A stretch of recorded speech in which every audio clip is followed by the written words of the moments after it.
नमस्कार, ABP news पर आपका स्वागत है। आपके साथ मैं हूं आदर्श झा। अस्पताल आदमी की जिंदगी बचाने के लिए होते हैं, लेकिन अस्पताल ही जब मौत की वजह बन जाए तो क्या करें। इस बुलेटिन में हम आपको 3 अस्पतालों की कहानी दिखाएंगे जहां एक के बाद एक मौत हो रही है। भोपाल के बड़े अस्पताल हमीदिया अस्पताल में बीती रात बिजली चले जाने से 3 मरीजों की मौत हो गई। मध्य प्रदेश के रीवा में एक हफ्ते में 15 बच्चों की जान चली गई। और तीसरा अस्पताल है कोटा का जेके लोन अस्पताल, जहां 24 घंटे में 9 नवजात बच्चों की मौत हो गई। और सवाल यह है कि अस्पताल जहां पर लोग जिंदगी बचाने के लिए जाते हैं, अगर वहां पर इस तरह की घटनाएं हो तो क्या करे इंसान। और सबसे पहले खबर भोपाल से आपको दिखाते हैं। भोपाल के हमीदिया अस्पताल में बीती रात अचानक बिजली चली गई। बैकअप के लिए अस्पताल में जनरेटर है, लेकिन बिजली जाने के कुछ ही देर बाद जनरेटर भी बंद हो गया और तीनों मरीज कोरोना संक्रमित थे, वेंटिलेटर सपोर्ट पर थे और उसकी वजह से उनकी जान चली गई। इस लापरवाही को लेकर मुख्यमंत्री ने जांच के आदेश दिए हैं। साथ ही हमीदिया अस्पताल के डीन को नोटिस भेजा गया है और मेंटेनेंस इंजीनियर को निलंबित कर दिया गया है। बड़ी खबर हम आपको दे रहे हैं। भोपाल के हमीदिया अस्पताल की यह घटना है। आपको बता दें, 100 साल से पुराना यह अस्पताल है और कई मौकों पर लोगों की मदद करने में बड़ी भूमिका रही है इस अस्पताल की। उसके बावजूद इतनी बड़ी लापरवाही, बड़ी संख्या में कोरोना संक्रमित मरीजों का इलाज चल रहा है इस अस्पताल में और उसी दौरान कुछ मरीज जो वेंटिलेटर पर थे, बिजली चली जाती है। जनरेटर पावर बैकअप के लिए है, जनरेटर चलता है, लेकिन कुछ ही देर में वो जनरेटर भी बंद हो जाता है, जिसकी वजह से वेंटिलेटर सपोर्ट पर जो मरीज थे उनकी जान चली गई। 3 मरीजों की जान चली गई। हमीदिया अस्पताल में हुई इस घटना को लेकर मुख्यमंत्री शिवराज सिंह चौहान ने जांच के आदेश दिए हैं। अस्पताल के डीन को नोटिस दिया गया है और मेंटेनेंस इंजीनियर को सस्पेंड कर दिया गया है। सरकार ने कहा है कि जो भी दोषी होगा बख्शा नहीं जाएगा। अस्पताल प्रशासन ने रिपोर्ट दी है, उसमें यह सुनिश्चित उन्होंने किया है कि ये तीनों पेशेंट बहुत दुर्भाग्यपूर्ण है कि उनकी मृत्यु हो गई, परंतु उनकी तबीयत ज्यादा खराब थी, वो वेंटिलेटर पर थे। परंतु उसके बाद भी माननीय मुख्यमंत्री के निर्देश पर भोपाल डिविजनल कमिश्नर कविंद्र कियावत जी इसकी जांच करेंगे। इस पूरे मामले की, चाहे बिजली के जाने की बात हो, चाहे मेंटेनेंस में कोताही बरतने की बात हो, या उसके बाद किसी रोगी पर इसका कोई विपरीत असर पड़ने की बात हो, ये पूरी जांच होगी। और जांच के बाद यदि कोई भी दोषी होगा, वो कितना भी बड़ा ओहदे का व्यक्ति हो, उसको बख्शा नहीं जाएगा। हमीदिया अस्पताल में हुई इन मौतों पर मध्य प्रदेश के मुख्यमंत्री दफ्तर ने भी सख्त कार्रवाई वाला ट्वीट किया है। क्या कुछ उस ट्वीट में लिखा गया है वो भी एक बार आपको दिखा देते हैं। देखिए, मुख्यमंत्री शिवराज सिंह ने भोपाल के हमीदिया अस्पताल के कोरोना वार्ड की बिजली गुल होने, बैकअप फेल होने और मृत्यु के समाचार पर संज्ञान लेते हुए भोपाल के कमिश्नर के नेतृत्व में जांच कराने और शाम तक जांच रिपोर्ट देने के आदेश दिए। शाम तक इस पूरे मामले में जांच रिपोर्ट देने की बात मुख्यमंत्री दफ्तर की तरफ से की गई है। और इस वक्त हमारे साथ हमारे सहयोगी ब्रजेश राजपूत जुड़ गए। ब्रजेश, बड़ी लापरवाही। हमीदिया अस्पताल बहुत पुराना अस्पताल है मध्य प्रदेश का, तमाम सुविधाएं हैं वहां पर, उसके बाद इतनी बड़ी लापरवाही, 3 मरीजों की जान चली गई।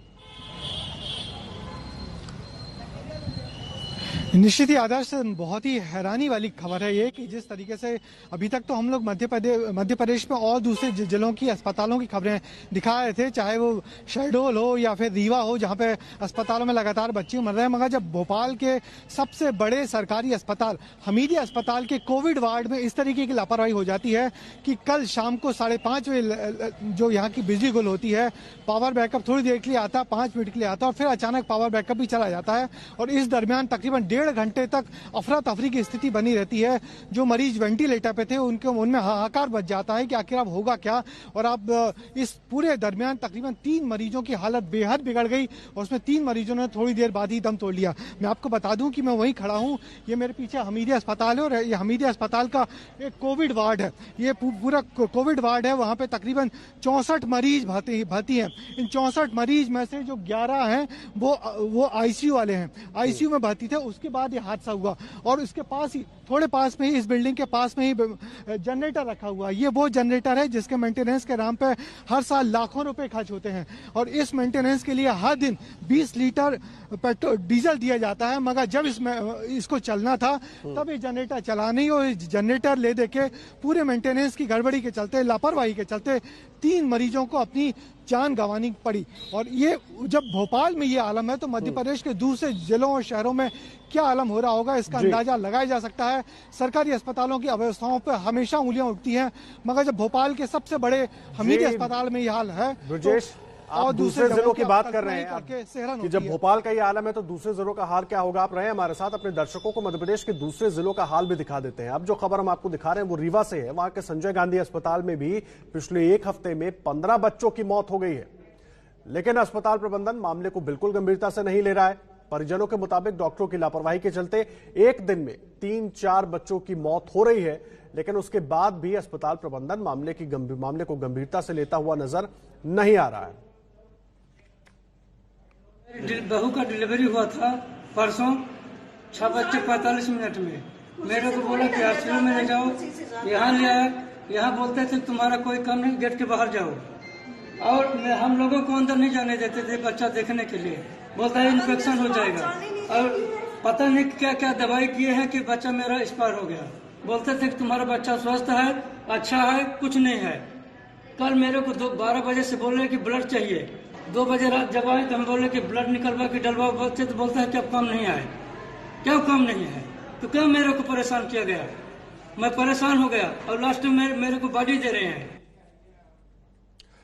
और हमारे सहयोगी ब्रजेश राजपूत हमारे साथ लगातार जुड़े हुए हैं। ब्रजेश, मुझे एक बात बताइए, क्या भोपाल, क्या रीवा स्वास्थ्य व्यवस्था जो है वो खस्ताहाल होती नजर आ रही है पूरे प्रदेश में?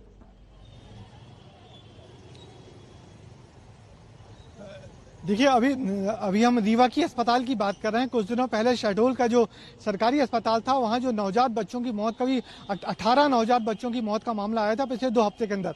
उस पर काफी जब देर हुई तब स्वास्थ्य मंत्री वहां जाके पहुंचे और हालत ठीक होने का उन्होंने भरोसा दिलाया, मगर उनके आने के बाद फिर 3 बच्चों की मौत हो गई। कुल मिला के वहां 21 बच्चों की मौत हो चुकी है शहडोल में, जो खबरें हमने दिखाई थी। रीवा में यह आलम है और भोपाल में तो जिस तरीके की घटना हुई है उसने बहुत ही हैरान कर दिया है कि एक भोपाल के बीच शहर में स्थित सरकारी अस्पताल में यदि 2 घंटे तक लाइट गोल रहती है तो क्या आलम हो सकता है। और वो भी कोविड वार्ड में जहां पे और लोगों का आना जाना रेस्ट्रिक्टेड होता है। यदि वहां ऐसी अफरा तफरी मच जाए तो फिर क्या हो रहा होगा इसका अंदाजा लगाया सकता। मरने वालों में जो एक व्यक्ति हैं अकबर खान, वो भोपाल के 2 बार के पूर्व पार्षद रह चुके हैं, उनकी भी इस मामले में मौत हुई है। फिलहाल इस पूरे मामले में जो भोपाल जिले के कमिश्नर है वो जांच कर रहे हैं और उन्होंने कहा है कि हम शाम तक इस मामले में जांच रिपोर्ट दे देंगे। और यहाँ के जो डीन है और जो प्रशासक हैं दोनों का भी उन्होंने तलब किया है, पूछताछ वहां हो रही है।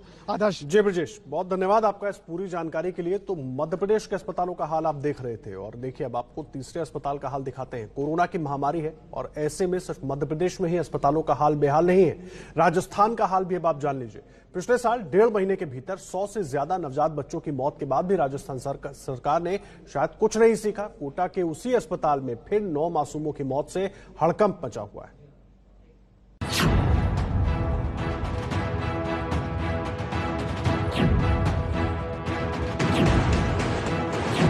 कोटा पर फिर लगा नवजातों की मौत का कलंक। नौनिहालों की मौत से कांपी कोटा की धरती।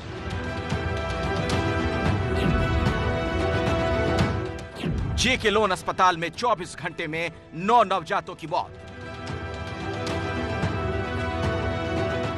राजस्थान के कोटा का ये वही जेके लोन अस्पताल है जहां 9 मासूम बच्चों की आंखें दुनिया देखने से पहले ही बंद हो गईं। अस्पताल में 9 बच्चों की मौत की खबर चौंकाने वाली थी, लिहाजा बच्चों की मौत की परतों से पर्दा हटाने के लिए एबीपी न्यूज के संवाददाता मनीष शर्मा कोटा के जेके लोन अस्पताल पहुंचे। यहां उनकी मुलाकात सोनू नाम के शख्स से हुई, जिनका महज 4 दिन का बच्चा उन्हें पापा बोलने से पहले ही इस दुनिया से चल बसा। अपने बच्चे की मौत से गमजदा सोनू ने अस्पताल प्रशासन पर लापरवाही के गंभीर आरोप लगाए हैं। क्योंकि वो 1-2 दिन तक तो आईसीयू वार्ड में था, जब तक तो ठीक था, लेकिन दूसरे वार्ड में शिफ्ट किया तो वहाँ पे वो बच्चे की तबीयत खराब हो गई थी। क्या होने लगा? तो वो रोने लग गया था, जो चिल्लाने लग गया था। तो हम उसको जो स्टाफ रहता है वहाँ पे उसको जगाया। मेरी मम्मी गई, उसने बोला कि आप न तो सोते हो नहीं सोने देते हो। तो उनके पास गए तो उन्होंने कुछ नहीं किया। तो हम जैसे डॉक्टर के पास लेके गए तो डॉक्टर ने बोला बच्चा ऐसे रोता रहता है, लेकिन उन्होंने कोई ट्रीटमेंट नहीं दिया। उसकी भी नाइट ड्यूटी थी। जैसे हम बच्चे को लाए वो सोया, उसके बाद वो उठा नहीं है, वो एक्सपायर हो गया डायरेक्ट। सोनू जैसे कई और लोग भी हैं जिनके मासूम बच्चों ने इस अस्पताल में दम तोड़ा। वो भी अस्पताल के स्टाफ पर लापरवाही के आरोप लगा रहे हैं। वो थोड़ी देर रोया था वो, और कोई ना यो सिस्टर उस्टर गई ना वहाँ, तो इसने देखभाल भी नहीं करा। बच्चे रो रहा था बहुत ज्यादा। हाँ। फिर क्या हुआ, डॉक्टर ने बताया कोई प्रॉब्लम है? कोई कुछ भी नहीं बताया डॉक्टर ने। उन्होंने तो ये बोला बच्चे ऐसे ही रोते हैं। बच्चा ऐसे रोता है। कोई था जब आप बच्चे को लेके गए थे?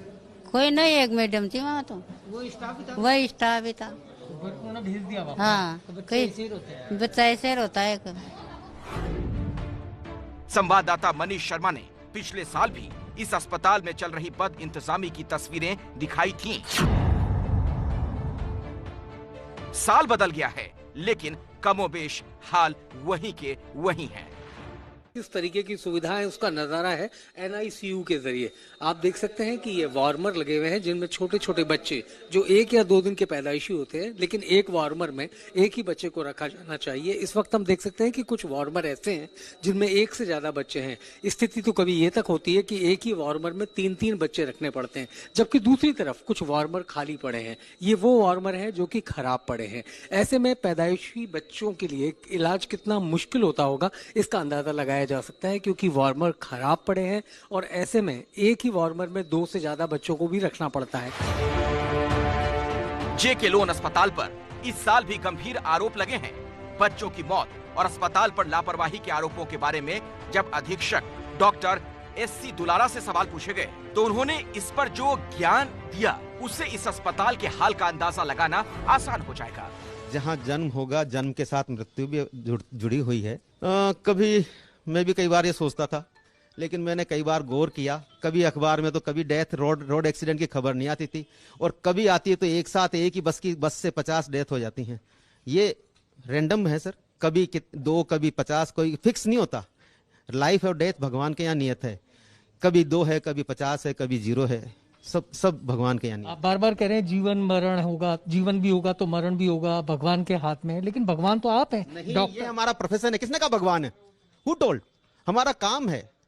ये गलत लेवल कर देते हैं, हर कोई लेवल कर देता है। वी आर नॉट भगवान, हम सिर्फ हमारा काम कर रहे हैं, हमारी सर्विसेज दे रहे हैं। कोटा का JK लोन अस्पताल पिछले साल भी नवजातों के लिए काल बना था। पिछले साल के दिसंबर महीने में भी इस अस्पताल की छत के नीचे 100 से ज्यादा बच्चे मौत के मुंह में समा गए थे। लेकिन इस बार बच्चों की मौत का जो सिलसिला शुरू हुआ वो डराने वाला है। JK लोन अस्पताल में 24 घंटे में 9 बच्चों की मौत पर राजस्थान के स्वास्थ्य मंत्री रघु शर्मा बच्चों की मौत की वजह गिना रहे हैं। 9 बच्चों में से 3 बच्चे तो मृत अवस्था में ही वहां आए थे, और 3 की जन्मजात जो बीमारी होती है उसके कारण मृत्यु हुई है, और 3 नवजात की मृत्यु COT के कारण, दूध पिलाने के टाइम में लंग्स में दूध चला जाए या और कोई कारण हो जाए, उसको COT बोलते हैं। तो COT के कारण 3 बच्चे मृत आए और 3 बच्चों को जन्मजात बीमारी की वजह से मृत्यु हुई। राजस्थान के ये वही स्वास्थ्य मंत्री हैं जिन्होंने पिछले साल इस अस्पताल में 100 से ज्यादा बच्चों की मौत पर पूछे गए ABP न्यूज के सवालों पर जो करना है कर लो जैसा बयान दिया था। आज के बाद मत करना मेरे से कभी। नहीं, एजेंडे से काम करते हैं यार, कोई मतलब नहीं। मैं सब समझता हूँ चीजों को। मेरा फिर भी यही था क्या? ना छोड़ ना क्या छोड़ना मेरे को? चलाओ ना जो चलाना है, कोई फर्क नहीं पड़ता। मैं चलाओ ना जो चलाना है, कोई फर्क नहीं पड़ता। मैं पिछले साल भी बच्चों की मौत पर राजस्थान की गहलोत सरकार की काफी किरकिरी हुई थी। इस बार भी अस्पताल में बच्चों की मौत के मुद्दे ने गहलोत सरकार को कटघरे में खड़ा कर दिया है। पिछली बार की जो घटना हुई थी, केंद्र के मंत्री से लेकर के यहाँ के सारे लोग वहाँ जाकर के आ गए, लेकिन आपने जो जांच बनाई, जांच बिठाई, उसका परिणाम क्या हुआ यार? आज तक उसके बारे में कुछ नहीं है। केवल लोगों को ठंडे होने के लिए आप जांच बिठा दी। अरे जांच क्या करना है। और आज मुझे दुख इस बात का है कि मंत्री वही भाषा बोलता है जो डॉक्टर कहता है। पुराने जो दोषी थे उनका भी आज तक कुछ नहीं हुआ, और हुआ तो बता दे क्या हुआ। फिलहाल अब इस मामले की उच्च स्तरीय जांच के आदेश गहलोत सरकार ने दे दिए हैं, लेकिन सवाल ये है, क्या गहलोत सरकार बच्चों की मौत पर इतनी असंवेदनशील है? आखिर पिछले साल हुई बच्चों की मौत से सरकार ने सबक क्यों नहीं लिया? फिलहाल अगर इस अस्पताल की बात करें तो यहाँ पर कंस्ट्रक्शन का काम चल रहा है। 30 करोड़ रुपए यहाँ पर स्वीकृत किए गए थे 100 बच्चों की मौत के बाद, ताकि एक अलग से विंग बनाया जाए। अस्पताल के जो अधीक्षक हैं उनका कहना है कि कुछ ही दिनों में ये काम पूरा कर लिया जाएगा और उसके बाद इस अस्पताल की व्यवस्थाओं में सुधार होगा। तर्क तो ये भी दिया जा रहा है कि ये अस्पताल पूरे संभाग का सबसे बड़ा सरकारी बच्चों का अस्पताल है।